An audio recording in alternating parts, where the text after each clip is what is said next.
இந்த திருப்பலியானது தண்டுக்காரன் குடும்பம் ஆரோக்கியதாஸ் ஆசிரியர் ஏழுராணினர் சாழகுனிலா கவிமகள் பியூலாயின் பிண்டா பிளவின் மேரி இவர்களின் குடும்பத்திற்கு அறிவும் செய்த உதவிகளுக்கு நன்றியாகும். மேலும் ஆரோக்கியதாசிற்கு சிகிச்சை நல்ல முறையில் நடைபெறவும் இந்த திருப்பலியானது ஒப்பு கொடுக்கப்படுகின்றது. ஆண்டவர் உங்களோடு இருப்பாராக.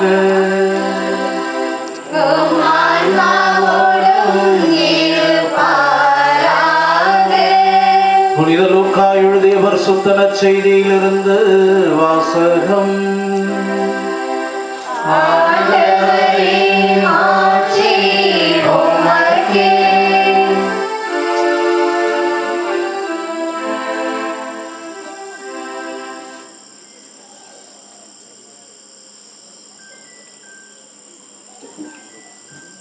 அதிகாரம் 1 உயிருள்ள இறை வார்த்தைகள் 26 முதல் 38 முடிய. 6ஆம் மாதத்தில் கபிரியேல் என்னும் வானதூதரை கடவுள் கலிலேயாவில் உள்ள நாசரேத்து என்னும் ஊரில் இருந்த ஒரு கன்னியிடம் அனுப்பினார். அவர் தாவீது குடும்பத்தினராகிய யோசேப்பு என்னும் பெயருடைய ஒருவருக்கு மன ஒப்பந்தமானவர். அவர் பெயர் மரியா. வானதூதர் மரியாவுக்கு தோன்றி, அருள்மிக பெற்றவரை வாழ்க, ஆண்டவர் உம்மோடு இருக்கிறார் என்றார். இவ்வார்த்தைகளை கேட்டு அவர் கலங்கி இந்த வாழ்த்து எத்தகையதோ என்று எண்ணிக்கொண்டிருந்தார். வானதூதர் அவரை பார்த்து, மரியா, அஞ்ச வேண்டாம், கடவுளின் அருளை கண்டடைந்துள்ளீர். இதோ கருவுற்று ஒரு மகனை பெறுவீர், அவருக்கு இயேசு என்னும் பெயரிடுவீர். அவர் பெரியவராயிருப்பார், உன்னத கடவுளின் மகன் எனப்படுவார். அவருடைய தந்தை தாவீதின் அரியணையை ஆண்டவராகிய கடவுள் அவருக்கு அளிப்பார். அவர் யாக்கோபின் குடும்பத்தின் மீது என்றென்றும் ஆட்சி செலுத்துவார். அவருடைய ஆட்சிக்கு முடிவே இராது என்றார். அதற்கு மரியா வானதூதரிடம், இது எப்படி நிகழும்? நான் கன்னியாயிற்றே என்றார். வானதூதர் அவரிடம், தூய ஆவி உம்மீது வரும், உன்னத கடவுளின் வல்லமை உம்மேல் நிழலிடும். ஆதலால் உம்மிடம் பிறக்கப் போகும் குழந்தை தூயது. அக்குழந்தை இறைமகன் எனப்படும். உறவினராக எலிசபெத்தும் தம் முதிர்ந்த வயதில் ஒரு மகனை கருதரித்திருக்கிறார். கருவுற இயலாதவர் என்று சொல்லப்பட்ட அவருக்கு இது 6ஆம் மாதம், ஏனெனில் கடவுளால் இயலாதது ஒன்றுமில்லை என்றார். பின்னர் மரியா, நான் ஆண்டவரின் அடிமை, உம் சொற்படியே எனக்கு நிகழட்டும் என்றார். அப்பொழுது வானதூதர் அவரை விட்டு அகன்றார். வாழ்வு தரும் கிறிஸ்துவின் நற்செய்தி.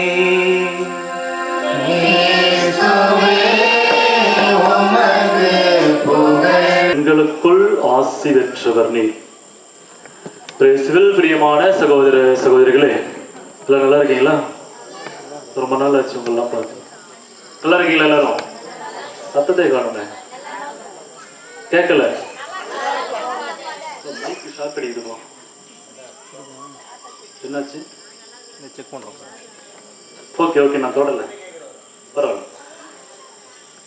ரைட். இயேசுவில் பிரியமானவர்களே, இன்றைய நற்செய்தி வாசகத்தில் கபிரியேல் வானதூதர் அன்னை மரியாவுக்கு தோன்றி இந்த மங்கள வார்த்தை சொன்ன அந்த நிகழ்வை நாம் வாசிக்க கேட்டோம். ஏன் கத்தோலிக்க திரு அவையில் அன்னை மரியாவிற்கு என்று ஒரு சிறப்பிடம்? யாராவது என்னைக்கு யோசிச்சிருக்கீங்களா? அன்னை மரியாளுக்கு என்று ஏன் கத்தோலிக்க திரு அவையில் ஒரு முக்கியமான ஒரு இடத்தை தாய் திரு அவையானது கொடுத்திருக்கின்றது? என்ன காரணம்? என்ன காரணமா இருக்குன்னு நினைக்கிறீங்க? சொல்லுங்க. நீங்க சீக்கிரம் சொன்னீங்கன்னா நான் சீக்கிரம் பிரசங்கத்தை முடிப்பேன். இப்படியே உட்காந்து நானும் உட்காந்துருக்கோம், பரவாயில்ல. தப்பா இருந்தாலும் சொல்லுங்க, பரவாயில்ல. இல்ல நம்ம இடம், நம் இனம், நம் மக்கள், அதனால ஒண்ணும் தப்பு கிடையாது. நீங்க தப்பா சொன்னாலும் கவலைப்படாதீங்க, நான் இருக்கிற அதை சரி பண்றதுக்கு. குத்து மதிப்பா அள்ளி போடுங்க, பாத்துக்கலாம். கடவுளால் தேர்ந்தெடுக்கப்பட்டவர். Okay, very good. அடுத்து,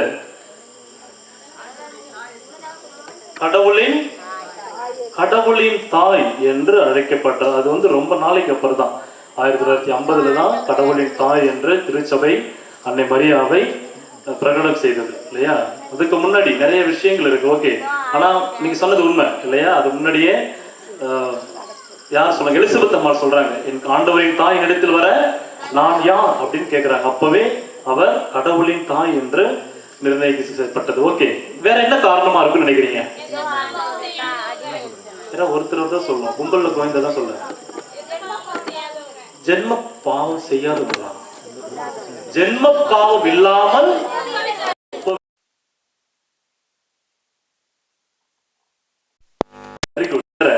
இந்த பக்கம் தான் சத்தம், இந்த பக்கம் எல்லாம் அப்படியே இட்லி கடை இருக்கு, இட்லிக்கு வெயிட் பண்ற மாதிரியே உட்காந்துருக்கீங்க பாரு எல்லாரும்.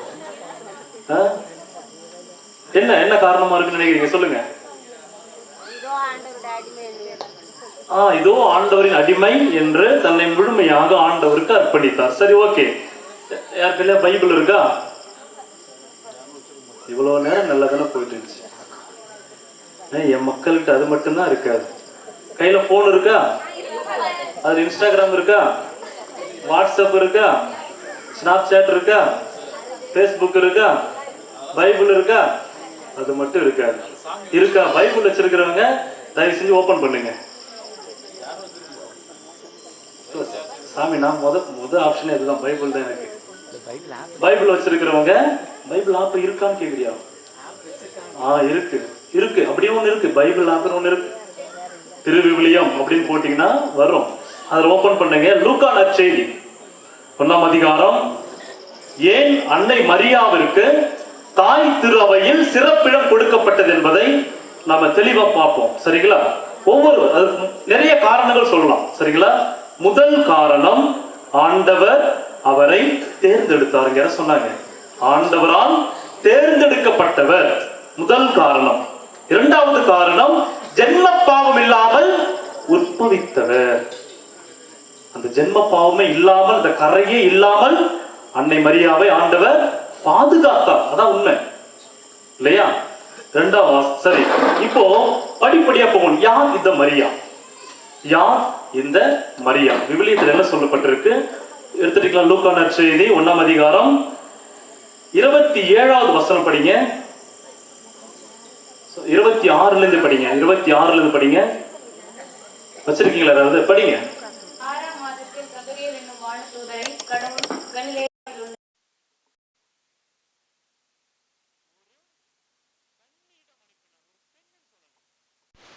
மரியாதை இருப்பதற்கான காரணம், அவர் ஒரு கன்னியிடம் அனுப்பினார். யார் இந்த கன்னி? மொட்டையா சொல்லிட்டார். ஒரு கன்னியிடம் அனுப்பினார். யார் அனுப்புறார்? யார் அனுப்புறார்? கபிரியல் வானதூதரை இந்த உலகிற்கு அனுப்புகின்றார். சரிங்களா? போயிட்டு என்ன சொல்லு, என்னுடைய நற்செய்தியை அவருக்கு சொல்லுங்க. கபிரியலுக்கு தெரியல, கபிரியல் வானதூதருக்கு தெரியல. ஒரு படிப்படியா சொல்ற பாருங்க. நாசரேத் என்னும் ஊரில் இருந்த ஒரு கன்னியிடம் அனுப்பினார். யார் இந்த கன்னி அப்படின்ற கேள்வி யாருக்கு இருந்திருக்கும்? கபிரியல் வானதூதருக்கு இருந்திருக்கும் இல்லையா? ஒரு கன்னியிடம் அனுப்புகின்றார். ஓகே, இப்போ அந்த கன்னியுடைய பெயர் என்ன? அடுத்த படிங்க. 27.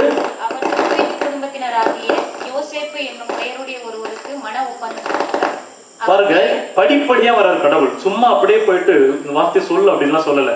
ஒரு கன்னி. இரண்டாவது, அவர் யாருக்கு மன ஒப்பந்தமானவர், எந்த குலத்தை சார்ந்தவர் என்பதும் தெளிவுபடுத்தப்படுகின்றது. இப்போது அவருடைய பெயர் சொல்லுங்க, படிங்க. அவர் பெயர் மரியா. முதல்ல அவர் ஒரு கன்னி, யாருடைய குலத்தை சேர்ந்தவர் என்பது கொடுக்கப்பட்டிருக்கிறது. அடுத்து அவருடைய பெயர் 27வது வசனத்துல அவர் பெயர் மரியா. சரி, ஒரு கன்னி ரைட்டு, ஒரு அவங்க பேரு மரியா ரைட். இப்போ அந்த கன்னியாகவும் இருக்கின்ற இந்த மரியா என்பவருடைய எப்படிப்பட்டவர், இந்த மரியா எப்படிப்பட்டவர்? நம்ம கொஞ்சம் வழி விட்டு உட்காருங்க, கொஞ்சம் முன்ன வாங்க, எந்திரிங்க எந்திரிங்க.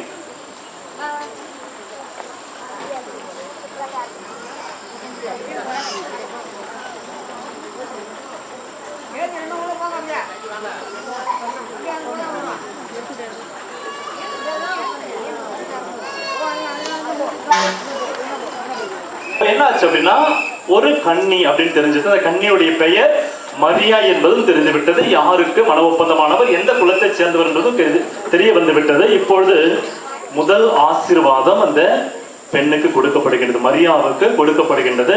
என்னது ஆசீர்வாதம்? 28 படிங்க. வானதூதர் மரியாவுக்கு தோன்றி, அருள்மிகு பெற்றவரே வாழ்க. எல்லாம் ஞாபகம் வச்சுங்க.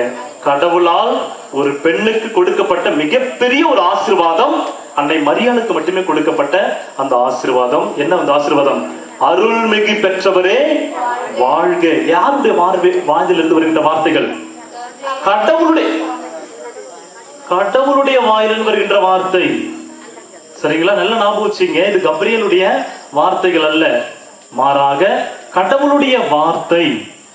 கடவுள் கப்ரியலிடம் என்ன சொல்ற? போயிட்டு சொல்லுங்க, அங்க ஒரு பெண் இருக்கிறாங்க, ஒரு கன்னி பெண், அவர் பேர் மரியா, யோசேப்புக்கு மன ஒப்பந்தமானவர், யூதா குலத்தை சேர்ந்தவர். அவருக்கு போய் என்னன்னு சொல்லுங்க? அருள்மிகு பெற்றவரே வாழ்கன்னு சொல்லுங்க. அருள்மிகு பெற்றவரே வாழ்க. எந்த ஒரு பெண்ணுக்கும் கொடுக்கப்படாத ஒரு ஆசீர்வாதம் யாருக்கு மட்டும் கொடுக்கப்பட்டது? அன்னை மரியாவுக்கு மட்டுமே கொடுக்கப்பட்ட ஒரு மிகப்பெரிய ஆசீர்வாதம். அருள்மிகு பெற்றவரே வாழ்க. இப்பெல்லாம் வாழ்க வாழ்க யாருக்கு சொல்றோம்? அரசியல்வாதிகளுக்கும் ஊர் தலைவர்களுக்கும் நடிகர்களுக்கும் என்ன சொல்றோம்? வாழ்க வாழ்க சொல்றோம். யார் சொல்றது? இதெல்லாம் பாவப்பட்ட மக்கள் இல்லையா? பாவப்பட்ட மக்கள். இவங்கெல்லாம் என்ன சொல்றோம்? யார சொல்றோம்? நம்மளை போல இருக்கிற ஒருத்தருக்கு வாழ்கன்னு சொல்றோம்னா அப்ப யோசிச்சு பாருங்க, அன்னை மரியாவுக்கு கடவுள் சொன்ன வாழ்த்து அருள்மிகு பெற்றவரே வாழ்க. ஆண்டவராகிய நான் அவரோடு இருக்கின்றேன் என்று சொல். ஆண்டவராகிய நான் அந்த மரியாவோடு இருக்கின்றேன் என்று சொல் என்று யாருக்கு சொல்றாங்க? கப்ரியல் தூதருக்கு ஆண்டவர் கொடுக்கின்ற வார்த்தைகள். இதெல்லாம் ஞாபகம் வச்சுங்க. அதுக்கு அடுத்து இப்போ யார் அந்த பெண்? ஒரு கன்னி பெண். அந்த பெண் இப்பனுடைய பெயர் மரியா. கடவுளுடைய ஆசீர்வாதமும் கொடுக்கப்பட்டது. இப்பொழுது இந்த ஆசீர்வாதத்தை ஏற்றுக்கொண்ட மரியா என்ன சொல்றாங்க கடைசியா? இதோ ஆண்டவரின் அடிமை, இதோ ஆண்டவரின் அடிமை. இயேசுவில் பிரியமானவர்களே, கொஞ்சம் யோசிச்சு பாருங்களேன். அன்னை மரியாவிற்கு இப்படிப்பட்ட ஒரு திடீர் ஷாக். என்ன அப்படின்னா, மரியா கருவுற்ற பொழுது இந்த மங்கள வார்த்தையானது கப்ரியேல் என்ற வானதூதர் வழியாக மரியாவுக்கு கொடுக்கப்பட்ட பொழுது மறைநூல் அறிஞர்கள் சொல்றாங்க, அந்த பெண்ணுக்கு வெறும் 15 இல்லாட்டினா 16 வயது சிறுமி அப்படின்னு சொல்றாங்க. கொஞ்சம் யோசிச்சு பாருங்களேன். ஒரு 16 வயசுல ஒரு பெண் கணவன் இல்லாமல் கருதரித்தார் என்றால் இந்த உலகம் அவரை எப்படி பேசும்? எப்படி பேசும்? நடத்த கட்டவன் இல்லையா? என்னென்ன வார்த்தையெல்லாம் சொல்ல முடியுமோ அந்த வார்த்தையெல்லாம் நம்ம அந்த பெண்ணை பற்றி தவறா பேசிக்கிட்டே இருப்போம். இந்த காலகட்டத்திலையும் சரி, 2000 வருடங்களுக்கு முன்னதாக அன்னை மரியாள் தனக்கு வரப்போகின்ற இழிவுகளையும் துன்பங்களையும் துயர்களையும் உணர்ந்து கொண்டு ஆண்டவர் சொன்ன வாக்கு, ஆண்டவராகிய நான் உம்மோடு இருக்கின்றேன் என்ற இந்த வாக்குறுதியை மனதில் முழுமையாக ஏற்றுக்கொண்டு அன்னை மரியாள் இதோ ஆண்டவரின் அடிமை என்று கூறுகின்றார். இயேசுவில் பிரியமானவர்களே, எந்த ஒரு பெண்ணுக்கும் இல்லாத ஒரு தைரியம் 16 வயது சிறுமியான மரியாவுக்கு இருந்தது. என்ன காரணம் தெரியுமா? ஆண்டவர் என்னோடு இருக்கின்றார் என்ற ஒரே ஒரு பயம், ஒரே ஒரு தைரியம் மட்டும்தான். எஸ்ஐயா இறைவாக்கியர் சொல்லுவார், ஆமோஸ் இறைவாக்கியர் அப்படின்னு நினைக்கிறேன், மக்கள்கிட்ட போயிட்டு சொல்லுவாங்க, மக்கள் அவரை வெறுத்து ஒதுக்குவாங்க. மக்கள் அவரை வெறுத்து ஒதுக்கின்ற பொழுது அவர் சொல்லுவார், படை வீரனை போல கையில் வாள் ஏந்தி நிற்கும் ஒரு படை வீரனை போல இந்த ஆண்டவரின் அருகில் இருக்க நான் எதற்கு பயப்பட வேண்டும் அப்படின்னு சொல்லுவார். ஒரு இறைவாக்கியர் சொல்ற ஒரு வார்த்தை, மக்கள் அனைவரும் வெறுத்து ஒதுக்குகின்றார்கள், நீ வேண்டாம் இங்கிருந்து சென்று விடு என்று சொல்லுகின்ற பொழுது அவர் சொன்ன ஒரு வார்த்தை, கையில் வாள் ஏந்தி நிற்கும் ஒரு போர் வீரனை போல என் ஆண்டவர் என்னை பின்னால் நிற்க நான் யாருக்கு பயப்பட வேண்டும் என்று சொல்கின்றார். அதே துணிச்சலும் துணிவும் அன்னை மரியாளுக்கு அந்த சிறு வயதிலே தோன்றியது. ஏனென்றால் என் ஆண்டவர் என்னை கைவிட மாட்டார் என்ற ஒரு மன உறுதி அன்னை மரியாளில் இருந்து நம்ம பார்க்க முடிகிறது. அதனால்தான் அந்த நிகழ்ச்சியெல்லாம் சொன்னது பிறகு, நீ கருவுற்ற மகனை பெற்றெடுப்பாய், அவருக்கு இயேசு என்று பெயரிடு. சரிங்களா? இயேசு என்று பெயரிடுங்க. மரியாளுக்கு பயம். இப்போ இது எப்படி எனக்கு நிகழும் என்ற கேள்வி கேட்கிறாங்க. வானதூதர் அவருக்கு ஒரு அழகான ஒரு விளக்குரை கொடுக்கின்றார். கவலைப்படாதீங்க, கவலைப்படாதீங்க, என்னுடைய ஆண்டவர்களோடு நிற்பார். பிறக்க போகும் குழந்தை தூயது, நீ கருவுற்றிருப்பது தூய ஆவியினால், ஆகவே பிறக்க போகும் குழந்தை தூயது, நீ கவலைப்படாத அப்படின்னு அவருக்கு அந்த கருவுறு நிகழ்வை தெளிவுபடுத்துகின்ற பொழுது அன்னை மரியாள் அதை மனமகிழ்வோடு ஏற்றுக்கொண்டு, இதோ ஆண்டவரின் அடிமை, உம் சொற்படி எனக்கு நிகழட்டும் என்று சொல்கின்றார். இயேசுவில் பிரியமானவர்களே, இதோடு முடிந்து விடவில்லை. அதற்கு பிறகு அவருக்கு இன்னொரு ஆசீர்வாதம் கொடுக்கப்படுகின்றது. என்ன ஒரு ஆசீர்வாதம்? அன்னை மரியாள் தன்னுடைய உறவினரான எலிசபெத் அம்மாள் சந்திக்க செல்கின்றார். அவர் கூறிய அந்த வார்த்தைகள் எப்படிப்பட்ட வார்த்தைகள்? 42வது வசனம் படிங்க. 42. அப்பொழுது அவர் உரத்த குரலில், பெண்களுக்குள் நீர் ஆசி பெற்றவர். இயேசுவில் பிரியமான எல்லாம் யோசிச்சு பாருங்க. எந்த ஒரு பெண்ணுக்கும் கொடுக்கப்படாத அந்த அருள் அன்னை மரியாவுக்கு கொடுக்கப்பட்டது, கடவுளால் கொடுக்கப்பட்டது. கடவுள் வழியாக, கபிரியல் வானதூதர் வழியாக கடவுளால் கூறப்பட்டது வார்த்தை, ஆண்டவர் உம்மோடு இருக்கின்றார் என்று சொல். ஆண்டவர் உம்மோடு இருக்கின்றார் அப்படின்னு சொன்ன பிறகு அவருக்கு கொடுக்கப்படுகின்ற இன்னொரு ஆசீர்வாதம், பெண்களுக்குள் நீர் ஆசி பெற்றவர். எந்த ஒரு பெண்ணுக்கும் கொடுக்கப்படாத அந்த ஆசீர், அந்த பெருமைக்குரியவர் அன்னை மரியாள். அதோடு முடிந்து விடவில்லை. அதன் பிறகு அன்னை மரியாளுக்கு கொடுக்கப்படுகிற இன்னொரு ஆசீர்வாதம். 48வது வசனம் 3வது லைன் படிங்க. இது முதல் எல்லா தலைமுறையினரும் என்னை பேறு பெற்றவர் என்பர். இயேசுவில் பிரியமானவர்களே, நல்லா யோசிச்சு பாருங்க. படிப்படியா அன்னை மரியாள் யார்? இந்த பெண், அவர் ஒரு கன்னி பெண். அவருடைய பெயர் மரியா. இவருக்கு ஒப்பந்தமானவர் யோசேப்பு என்பவருக்கு மன ஒப்பந்தமானவர். தாவீது குலத்தை சேர்ந்தவர். அவருக்கு ஆண்டவர் நான் உன்னோடு இருக்கிறேன் என்று பக்கபலமாக இருக்கின்றார். அவர் கருவுற போகின்றார், ஒரு மகனை பெற்றெடுக்க போகின்றார். இறுதியாக இதெல்லாம் கேட்ட பிறகு அன்னை மரியாள் தன்னை ஒரு அடிமையாக ஆண்டவருக்கு தன்னை முழுமையாக அர்ப்பணிக்கின்றார். இதோ ஆண்டவர் அடிமை என்று அர்ப்பணிக்கின்ற பொழுது அவருக்கு இன்னொரு ஆசீர்வாதம் கொடுக்கப்படுகின்றது. பெண்களுக்குள் நீர் ஆசி பெற்றவர். பெண்களுக்குள் நீர் ஆசி பெற்றவர். நீ மட்டும் இல்லம்மா, உன் வயிற்றில் வளர்ந்த குழந்தையும் ஆசி பெற்றதே. இயேசுவில் பிரியமானவர்களே, நம்ம பங்கு கோயில்ல பாத்தீங்கன்னா நற்கருணை பேழை இருக்கும், தெரியுமா? நற்கருணை பேழையில என்ன இருக்கு? நற்கருணை பேழையில கிறிஸ்துவின் திருவுடல் இல்லையா? திருவுடல், அந்த திரு ரத்தம் அங்க இருக்காது, திருவுடல் அங்கே இருக்கு இல்லையா? இப்போ அந்த நற்கருணை பேழை அப்படின்னு சொல்லுவாங்க. பழைய ஏற்பாட்டுல இந்த ஆர்காவத கவனன்ட் அப்படின்னு சொல்லுவாங்க. வாக்கு தத்தத்தின் பெட்டகம் அப்படின்னு சொல்லுவாங்க, தெரியுமா? மரியாளுடைய மன்றாட்டு மாலையில இப்படி ஒரு வார்த்தை வரும். யாராவது பார்த்திருக்கீங்க, யோசிச்சிருக்கீங்களா? வாக்கு தத்தத்தின் பெட்டகமே அப்படின்னு சொல்லுவாங்க. என்ன அப்படின்னா வாக்கு தத்தத்தின் பெட்டகமே அப்படின்னா என்னது? என்ன அந்த வாக்கு தத்தத்தின் பெட்டகம்? பெட்டகம் அப்படின்னு என்ன? பேழை, நற்கருணை பேழையா? அந்த பேழையில என்னெல்லாம் இருந்துச்சு? பழைய ஏற்பாட்டுல இஸ்ரேல் மக்கள் ஒரு பேழையை தூக்கிட்டு போனாங்க. எங்க போனாலும் தூக்கிட்டு போனாங்க இல்லையா? இஸ்ரேல் மக்கள் தூக்கிட்டு போன ஒரு பேழை இருக்கு. அந்த பேழைக்குள்ள என்னெல்லாம் இருந்தது? அழகுமா 10 கட்டளைகள் இருந்துச்சு. வேற மன்னா இருந்துச்சு. கடவுளால் கொடுக்கப்பட்ட அந்த உணவு, இஸ்ரேல் மக்களுக்கு பாதுகாத்து கொடுக்கப்பட்ட அந்த உணவான மன்னா, அதுல ஒரு பகுதி அந்த பேழையில் இருந்தது. ஏனென்றால் கடவுளுடைய ஆசீர்வாதம், இந்த மன்னா என்பது கடவுளுடைய ஆசீர்வாதம், அதுல இருந்து ஒரு பகுதியும், கடவுளால் கொடுக்கப்பட்ட இந்த 10 கட்டளைகளும். அதன் பிறகு இன்னொன்று இருந்துச்சு. என்னது? என்ன கோல்? சூரிய கோல். என்ன இருந்தது அதுல? மோசேயுடைய கைத்தடி. இந்த 3ம் தான் அதுல இருந்துச்சு. இதை எங்கெல்லாம் எடுத்து சென்றார்களோ எதிர் நாட்டு மக்கள் நடுநடுங்கி போனாங்க. என்ன பிரச்சனை அப்படின்னா, அங்கே கடவுள் இருக்கின்றார், யாவே இருக்கின்றார். அவர் மீது போர் தொடுத்தால் நாம் அழிந்து போவோம். ஆகவே அந்த பேழை இருக்கின்ற வரையில் நம்மால் அவர்களை நெருங்க கூட முடியாது அப்படின்னு சொல்லிடுறாங்க. இயேசுவில் பிரியமானவர்களே, புதிய ஏற்பாட்டின் உடன்படிக்கை பேழை யாரு? என்ன காரணம்?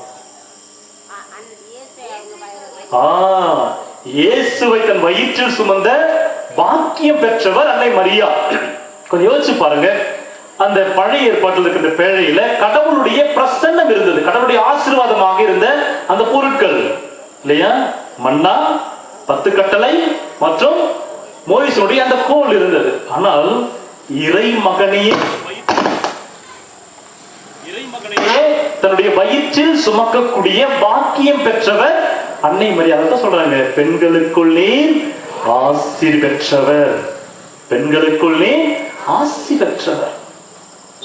நீ மட்டும் இல்லம்மா, அவருடைய வயிற்றில் வளர்ந்த குழந்தையும் ஆசி பெற்றதனால தான் சொல்லுவாங்க அன்னை மரியாள் முதல் நற்கருணை பேழை. ஏனென்றால் கடவுளையே தன் வயிற்றில் சுமந்த பாக்கியம் பெற்றவர், தன் வயிற்றைய கருவறையே நற்கருணை பேழையாக மாற்றியவர் அன்னை மரியாள். அதனால்தான் தாய் திரு அவை அவரை ஒரு உயர்ந்த இடத்தில் வைத்திருக்கின்றது. இதுதான் காரணம். ரொம்ப சிம்பிள். நம்முடைய பிரிவினை சகோதரர்களுக்கு இதெல்லாம் புரியாது. என்ன சொல்லுவாங்க, மாதாவுக்கு நீங்க என்ன பண்றீங்க, வணக்கம் செலுத்தணுமா? நாம் வணக்கம் செலுத்துகின்றோம், சரியா? இந்த போற்றுதல் புகழுதல் எல்லாம் யாருக்கு? யாருக்கு? கடவுளுக்கு மட்டும்தான், மாதாவுக்கு கிடையாது. நல்லா ஞாபகம் வச்சுக்கோங்க. போற்றுதல் புகழுதல் ஆராதனை எல்லாமே யாருக்கு மட்டும்? கடவுளுக்கு மட்டும்தான். மரியாளுக்கும் கிடையாது, சூசியப்பருக்கும் கிடையாது, அந்தோனியாருக்கும் கிடையாது. நல்ல ஞாபகம் வச்சுக்கோங்க. இந்த போற்றுதல் புகழுதல் ஆராதனை சுதி மகிமை அனைத்தும் இறைவன் ஒருவருக்கு. நல்ல ஞாபகம் வச்சுங்க. கடவுள் கொடுத்த 10 கட்டளை, முதல் கட்டளை நாமே உன் இறைவனாகிய ஆண்டவர் ஏம்மை தவிர வேறு ஒரு தெய்வமொக்க இல்லாமல் போவதாக. நல்ல ஞாபகம் வச்சுங்க. நல்லா சொல்றாரு குருவானவர் திருவுடலையும் திரு ரத்தத்தையும் எடுத்து ஒரு பாட்டு பாடுவார் இல்லையா? ஃபாதர் அழகா பாடுவார். இவர் வழியாக இவரோடு இவரில் எல்லாம் வல்ல இறைவனாகிய மரியாவே அந்தோனியாரே சொல்றோமா? இல்ல. ஏன்? தந்தையாகிய இறைவனாகிய தந்தையே எல்லா புகழும் மாற்றியும் உமக்கே, வேற யாருக்கும் கிடையாது. அதனால மரியாவுக்கு நம்ம என்ன பண்ணல?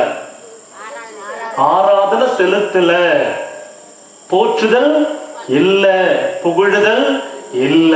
அன்னை மரியாவுக்கு நாம் வணக்கம் செலுத்துகின்றோம், மரியாதை செலுத்துகின்றோம். ஏனென்றால் தன்னுடைய இறை மகனையே தன் வயிற்றில் சுமக்கும் பாக்கியம் பெற்றவர். விபுலி நமக்கு ரொம்ப தெளிவா எடுத்து சொல்றார்.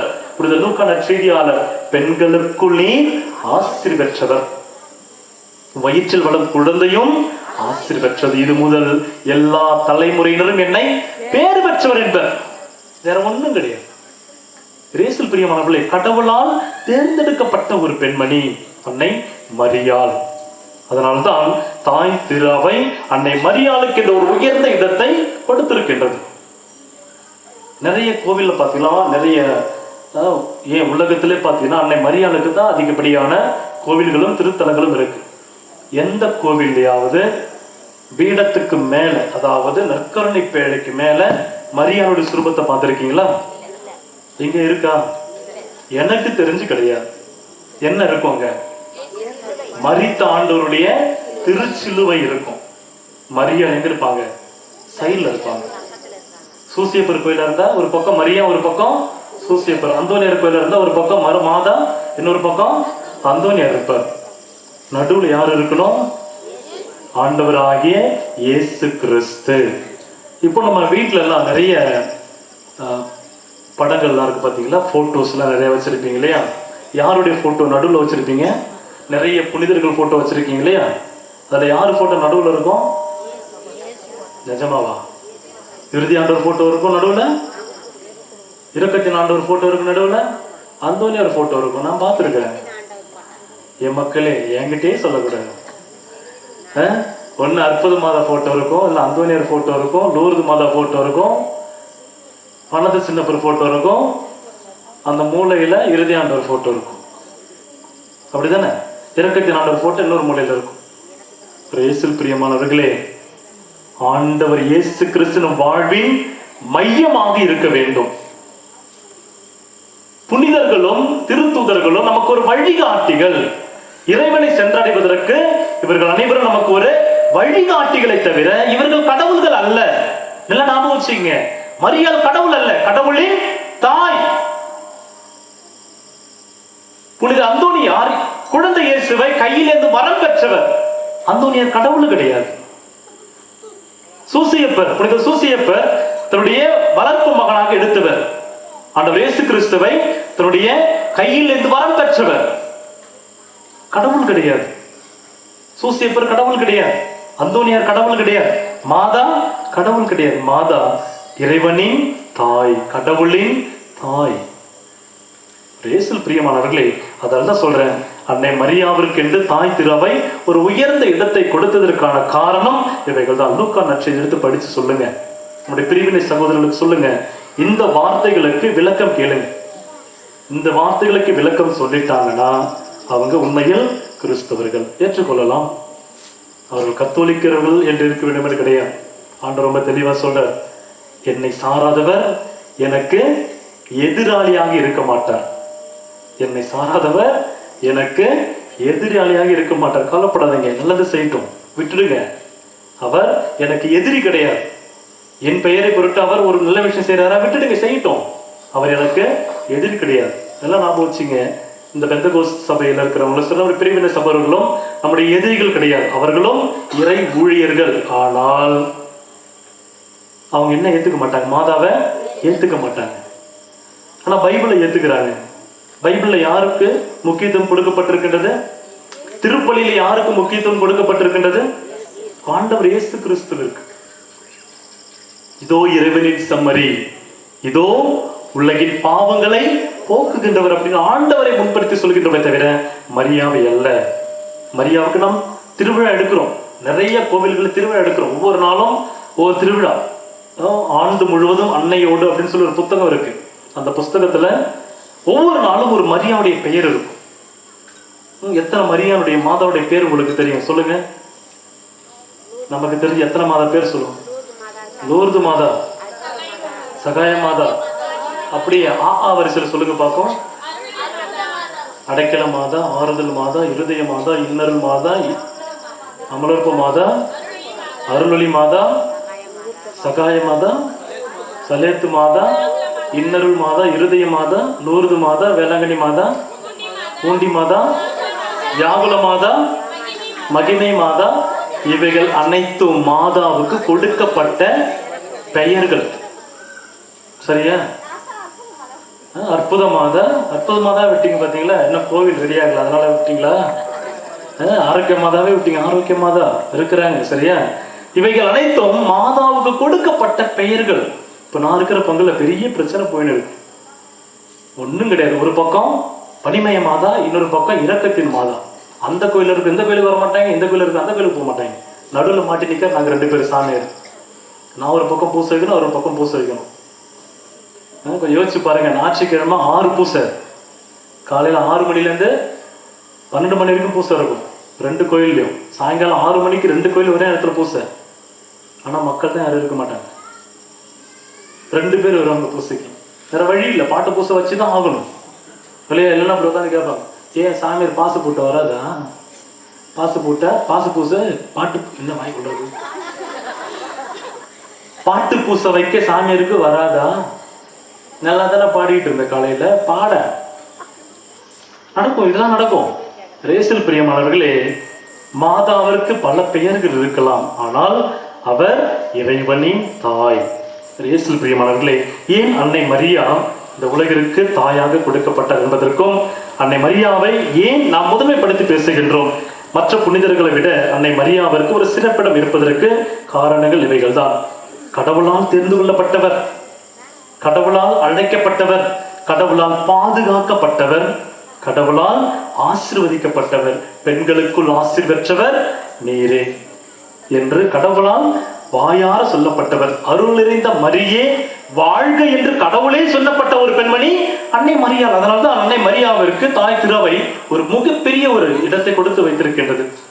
அரசர்களுக்கெல்லாம் அரசி, அப்போஸ்தலர்களின் ராக்கினி. மரியாளுடைய மன்றாட்டு மாலையில பாசிப்பாளையே அப்போஸ்தலர்களின் ராக்கினியே அப்படின்னு சொல்லுவோம். வாக்கு தத்தத்தின் பெட்டகமே அப்படின்னு சொல்லுவோம். வேற என்ன சொல்லுவீங்க? பரலோகத்தின் வாசலே. ஒரு கதை ஒண்ணு சொல்லுவாங்க, இதை சொல்லி நான் முடிச்சிடுறேன். என்ன அப்படின்னா,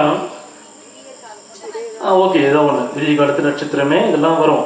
ஏன் பரலோகத்தின் வாசலே அப்படின்னு சொல்றாங்க அப்படின்னா, ஒரு முறை விண்ணகத்துல, இது ஒரு கற்பனை கதை தான், நாளைக்கு வந்து சண்டைக்கு வந்துடாதீங்க, இப்படிலாம் நடக்குமா அப்படிலாம் கேட்காதீங்க, ஒரு கற்பனை கதை.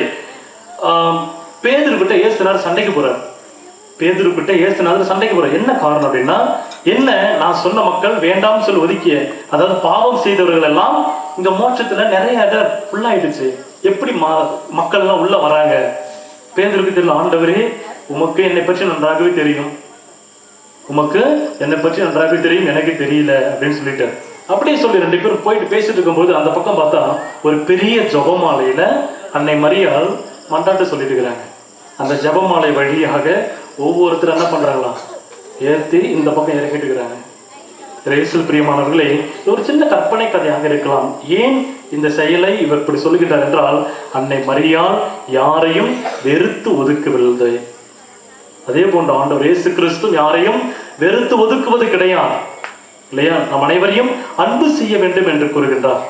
உன்னை அன்பு செய்வது போல உன் அயலாரையும் அன்பு செய். இந்த ஞாயிற்றுக்கிழமை வாசகம் இல்லையா, லாசர், ஏழை லாசருக்கும் அந்த பணக்காரருக்கும் அந்த வித்தியாசம். அவர் எந்த ஒரு தப்பும் செய்யல, 2 பேருமே எந்த தப்பும் செய்யல. இப்படி நமக்கு சொல்லவே இல்லை. அவர் தப்பு செஞ்சாரு சொல்லல, இவரும் பாவம் செய்தாரு சொல்லல. ஆனால் அவருக்கு செய்த ஒரே ஒரு பாவம், இந்த பணக்காரர் செய்த ஒரே ஒரு பாவம், தன்னிடம் இருந்ததை அவரோடு பகிர்ந்து கொள்ளாதது. தன்னிடம் இருந்ததை அவரோடு பகிர்ந்து கொள்ளாதது. இயேசுவில் பிரியமானவர்களே, அன்னை மரியாள் தன்னை முழுமையாக இறை திட்டத்திற்கு முழுமையாக கையளித்தார். அதனால் அவர் பட்ட வேதனைகளும் துன்பங்களும் கொஞ்சம் நஞ்சம் கிடையாது. கொஞ்சம் யோசிச்சு பாருங்களேன். 33 வயது நிரம்பிய தன்னுடைய மகன் ரத்த வெள்ளத்தில் மிதந்து கொண்டு சிலுவை சுமந்து வருகின்ற அந்த கொடூர காட்சியை அன்னை மரியாள் நேருக்கு நேராக சந்திக்கின்றார். எப்படிப்பட்ட ஒரு கொடுமையான ஒரு காட்சி! நம்முடைய இந்த ஸ்தலம் இருக்கு இல்லையா, என்ன ஸ்தலம் சொல்லுவாங்க, வியாப கிராஸ் சிலுவை பாதை ஸ்தலத்துல 4வது ஸ்தலம் இல்லையா, அன்னை மரியாள் இயேசுவை சந்திக்கின்ற அந்த ஒரு காட்சி யோசிச்சு பாருங்களேன். 33 வயது நிரம்பிய தன்னுடைய மகன் ரத்த வெள்ளத்தில் சிலுவையை சுமந்து கொண்டு வருகின்றார். அந்த சிலுவை ஏறக்குறைய 150 கிலோ எடைன்னு சொல்றாங்க. அவர் அந்த சிலுவையை சுமக்கின்ற பொழுது ஆண்டவர் இயேசு கிறிஸ்துவோட எடை 85 கிலோ, அவ்வளவுதான் இருந்தார்.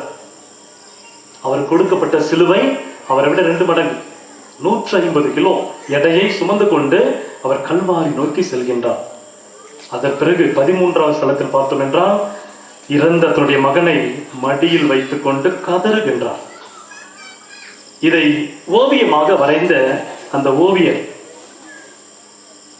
அந்த சிலை சுரூபத்தை உத்து பார்த்தோம் என்றால், அந்த உருவத்துக்கு என்ன சொல்லுவாங்க, பியாத்தா அப்படின்னு சொல்லுவாங்க. மாதா தன்னுடைய மகனை மடியில் வைத்திருக்கின்ற அந்த சுரூபம் பார்த்தீங்கன்னா கொஞ்சம் உத்து கவனிச்சா தெரியும். ரோமில் இருக்கின்ற அந்த சுரூபம் ஒரு பகுதி மகிழ்ச்சியாகவும் இன்னொரு பகுதி துயரம் நிறைந்த காணப்படும். அவருடைய கண்கள் ஆனது, அந்த கண்ணுல அந்த ஓவியர் வித்தியாசத்தை காட்டிருப்பார். இதை பார்த்த அந்த அறிஞர்கள் எல்லாம் போய் கேட்கறாங்க அவர்கிட்ட, ஏன் இப்படிப்பட்ட ஒரு சுரூபத்தை நீ செய்து, என்ன காரணம்? மாதா தன்னுடைய மகனை மடியில் வைத்திருக்கின்ற பொழுது 2 கண்களும் கலங்க வேண்டுமே, கண்ணீரில் மிதக்க வேண்டுமே, ஆனால் ஒரு புறம் மகிழ்ச்சியும் இன்னொரு புறம் துக்கமும் தெரிகின்றதற்கு காரணம் என்ன அப்படின்னு கேட்டப்போ அவர் சொல்றார், அன்னை மரியாவுக்கு தெரியும், இறந்த உன் மகன் 3ஆம் நாள் உயிர் பெறுவார் என்ற நம்பிக்கை மாதாவுக்கு ஒரு புறம் இருந்ததாம். இயேசுவில் பிரியமானவர்களே, இப்ப சொல்லுங்க, ஏன் மாதாவுக்கு நாம் வணக்கம் செலுத்தக்கூடாது? ஏன் மாதாவிற்கு நாம் மரியாதை செலுத்தக்கூடாது? ஏன் அவருக்கு நாம் திருவிழா எடுக்கக்கூடாது? ஏன் அன்னையுடைய கொடியை உயிரை ஏற்றி பறக்க வைக்க கூடாது? ஏன் அண்ணனுடைய பெருமையை பறைசாற்றக்கூடாது? ஏன் அண்ணனுடைய பெருமையையும் புகழ்வையும் நாம் மக்களுக்கு எடுத்துரைக்க கூடாது? இவ்வளவு கேள்விகள் இருக்கின்றன. இவ்வளவு கேள்விகள் நம்முடைய பிரிவினை சகோதரர்களுக்கு புரியுமா? புரியாது. இதை எடுத்து சொல்வதற்கு நமக்கு நேரம் இருக்கா? இல்ல. எடுத்து நம்மளால சொல்ல முடியுமா? விலைக்கு சொல்ல முடியுமா? முடியாது. ஏன்னா அவங்க பட்டுன்னு அடுத்த பைபிளுக்கு போயிடுவாங்க, அடுத்த வசனத்துக்கு போயிடுவாங்க. என்ன சொல்லுவாங்க? யார் என் தாய், யார் என் தந்தை, யார் என் சகோதர சகோதரி? கொஞ்சம் யோசிச்சு பாருங்களேன். இறை வார்த்தையை கேட்டு அதன்படி செயல்படுபவர்களே என் தாயும் சகோதரனும் சகோதரின்னு சொல்றார். யார் என் தாய், யார் என் சகோதரனை கேட்ட இறைவன் உடனே திரும்பி என்ன சொல்றார்? இறை வார்த்தையை கேட்டு அதன்படி செயல்படுபவர்களே என் தாயும் சகோதரனும் சகோதரி. கொஞ்சம் யோசிச்சு பாருங்க. நற்செய்தி கடவுளுடைய வார்த்தையை கேட்டு என்ன சொல்றாங்க அன்னை மரியாள்? இதோ ஆண்டவரின் அடிமை, உன் சொற்படி எனக்கு நிகழட்டும் என்று சொல்லி கபிரியேல் வானகத்திற்கு சொன்ன அந்த முதல் அன்னை மரியாவை தன்னுடைய தாய் என்று உறுதி செய்கின்றாரே தவிர தன் தாயை மறுக்கவில்லை. இயேசுவில் பிரியமானவர்களே, நாமும் ஆண்டவர் இயேசு கிறிஸ்துவருக்கு தாயாகவும் தந்தையாகவும் சகோதரனாகவும் சகோதரியாகவும் மாறக்கூடிய அந்த வரனை இறைவன் நமக்கு கொடுத்திருக்கின்றார். நாமும் மதம் மாறிய கிறிஸ்தவர்களாக அல்லாமல் மாறாக மனம் மாறிய கிறிஸ்தவர்களாக ஆண்டவர் இயேசு கிறிஸ்துவை முழுமையாக ஏற்றுக்கொண்டு உள்ளத்திலும் இல்லத்திலும் ஏற்றுக்கொண்டு இறையரசை முழுமையாக பெறுவோம். இறைவன் நம்மை முழுமையாக ஆசீர்வதிப்பாராக. ஆமென்.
அருள்மிக்க சகோதர சகோதரிகளை நாம் இப்பொழுது ஒன்றிணைந்து தொடங்கும் பொது மன்றாட்டுகளில் நமக்காகவும் நம் தேவைகளுக்காக மட்டுமல்லாமல் மக்கள் அனைவரும் ஆண்டவராகிய கிறிஸ்துவை நோக்கி மன்றாடுவோம்.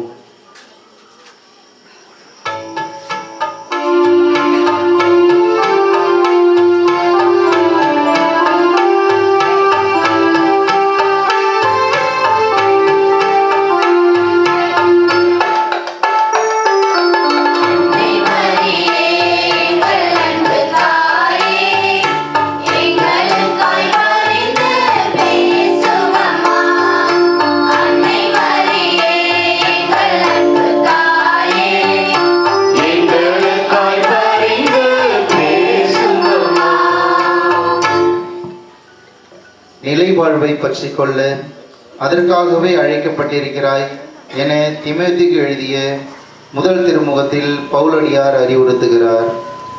திரு அவை அழைப்பும் திரு அவையின் அங்கத்தினர் ஒவ்வொருவருக்கும் என அழைப்பும் அதுவே என உணர்ந்து எங்கள் திருத்தந்தை லியோ, ஆயர் பெருமக்கள், குருகுலத்தார், துறவரத்தார் ஆகிய அனைவரோடும் பொது நிலையினர் ஆகிய நாங்களும் நிலைவாழ்வு நோக்கி பயணிக்கும் அருள் தர வேண்டும் என்று புனித ஆரோக்கிய வழியாக இறைவாவுமை மன்றாடுகிறோம்.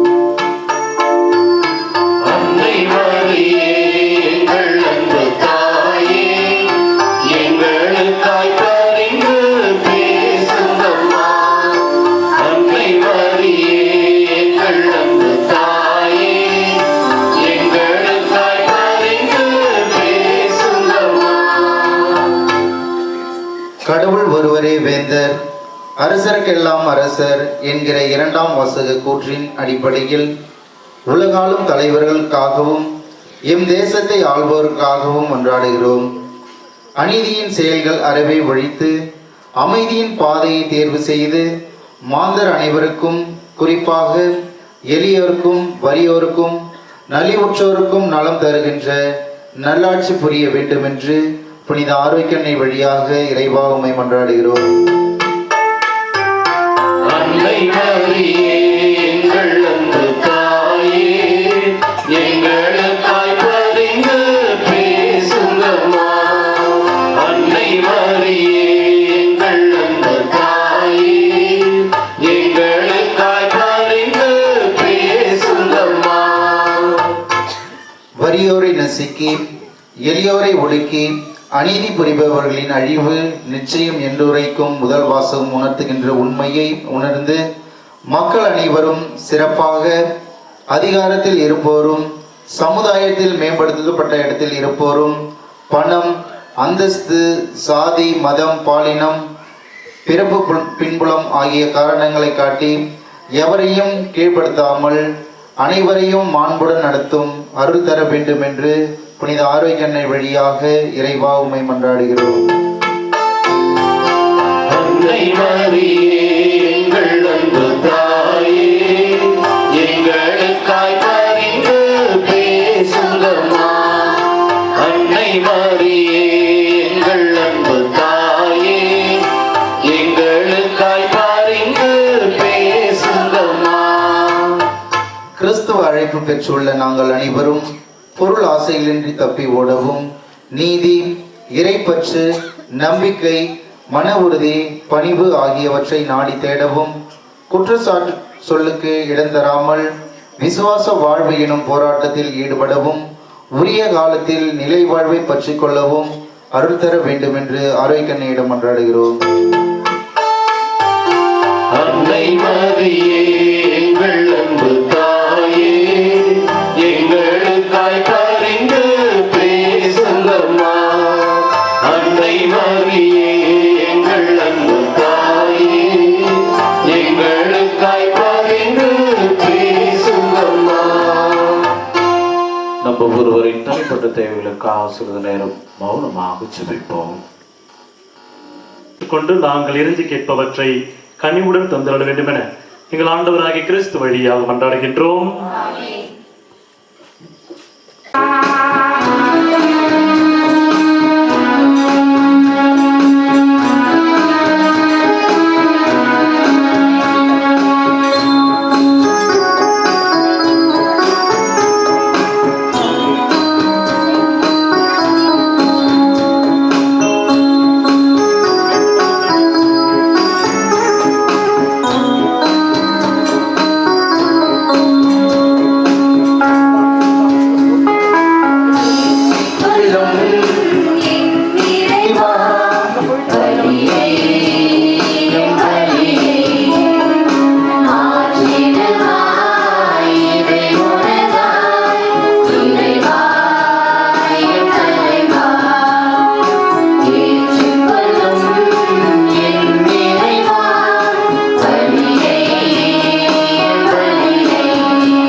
சகோதர சகோதரிகளை என்னுடைய உங்களுடைய மனை பலி அல்லாமல் இறைவனுக்கு ஏற்றபடி மன்றாடுங்கள்.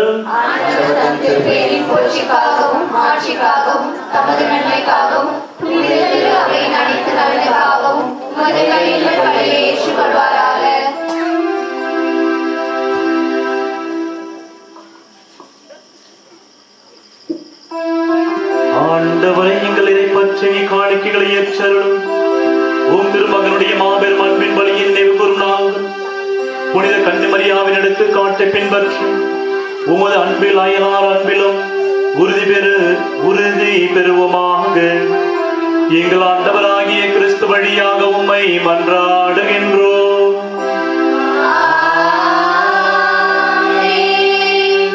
ஆண்டவர் உங்களோடு இருப்பாராக.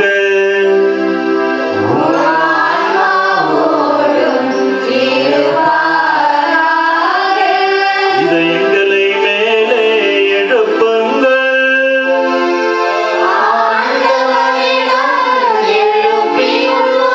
நம் இறைவனாகிய ஆண்டவருக்கு நன்றி கூறுவோம்.